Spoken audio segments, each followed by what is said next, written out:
ফ্ৰীতে ইউটিউবৰ ভিডিঅ' কেনেকৈ চাব? এতিয়া আৰু টকা দি ইউটিউবৰ ভিডিঅ' চাব নালাগে। ফ্ৰীতে ইউটিউবৰ ভিডিঅ'সমূহ চাব পাৰিব। এই সৰু ভিডিঅ'টোৰ মাজেৰে মই দেখুৱাই দিম আপোনালোকক। যদি ভিডিঅ'টো ভাল লাগে টাইমলাইনত শ্বেয়াৰ কৰি দিব আৰু পৰৱৰ্তী ভিডিঅ'সমূহ পোৱাৰ কাৰণে পেজটো ফ'ল' কৰি লগত থাকিব। বলক মই দেখুৱাই দিছোঁ। ইউটিউবৰ পৰা ভিডিঅ' ফ্ৰীতে চোৱাৰ কাৰণে আপোনালোকে সৰু এটা এপ্লিকেশ্যন ডাউনলোড কৰি ল'ব লাগিব। WIRETUN এই এপ্লিকেশ্যনটো আপোনালোকে প্লে ষ্ট'ৰৰ পৰা ডাউনলোড কৰি ল'ব লাগিব। মোৰ এইটো এপ্লিকেশ্যন ডাউনলোড কৰা আছিলে, তো আপোনালোকক দেখুৱাই দিয়াৰ কাৰণে মই আনইনষ্টল কৰি আকৌ ইনষ্টল কৰি আপোনালোকক দেখুৱাই দিছোঁ। অ'পেন কৰিম মই। অ'পেন কৰি আপোনালোকে ইয়াতে একো কৰিব নালাগে, ইণ্টাৰনেট এক্সেছ ৰিকুৱাৰ্ড, ইয়াতে একো কৰিব নালাগে আপোনালোকে। তাৰপিছত আপোনালোকে ইয়াতে ছাৰ্ভাৰ লিষ্ট চাব পাৰে। ছাৰ্ভাৰ লিষ্টত আপোনালোকে একো কৰিব নালাগে, নট কানেক্টেড ইয়াতে ক্লিক কৰিব। 15 ছেকেণ্ড ৰখাৰ পিছতে আপোনালোকে এনেকুৱাকৈ কিছুমানৰ অ'কে আহিব আৰু কিছুমানৰ এলাও আহিব। মই ইয়াতে এলাও আহিছে, তো মই ইয়াতে এলাও ক্লিক কৰি দিলোঁ। দিয়াৰ পিছতে প্ৰচেছিং হ'ব। ইয়াতেও আপোনালোকে একো কৰিব নালাগে।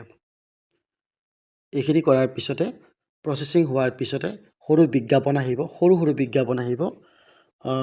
1 মিনিট মানৰ কাৰণে বিজ্ঞাপন এটা আহিব।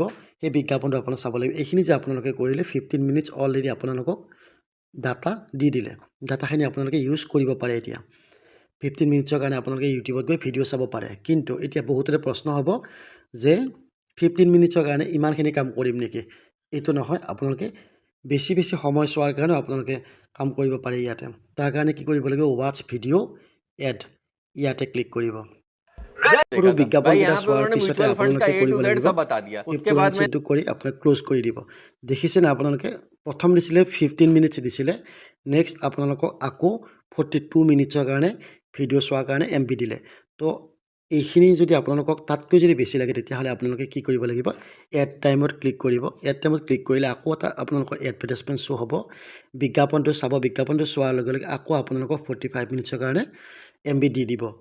তো এনেকৈ আপোনালোকে ডাটাবোৰ লৈ ইউটিউবৰ ভিডিঅ' চাব পাৰে। আৰু মই আপোনালোকে এটা প্ৰশ্ন আহিব যে এইটো আপোনালোকে কৰাৰ পিছত আপোনালোকে কি কৰিব লাগিব? ইউটিউব আহিব লাগিব। ইউটিউব আহিলোঁ।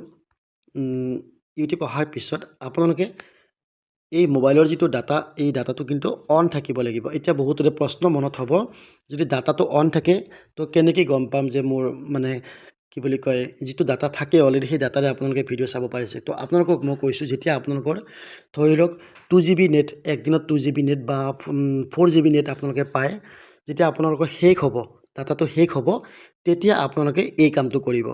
আৰু ভিডিঅ'টো যদি আপোনালোকে বুজি পাইছে, ভিডিঅ'টো লাইক কমেণ্ট কৰিব আৰু ভিডিঅ'টো বেছি শ্বেয়াৰ কৰি দিব।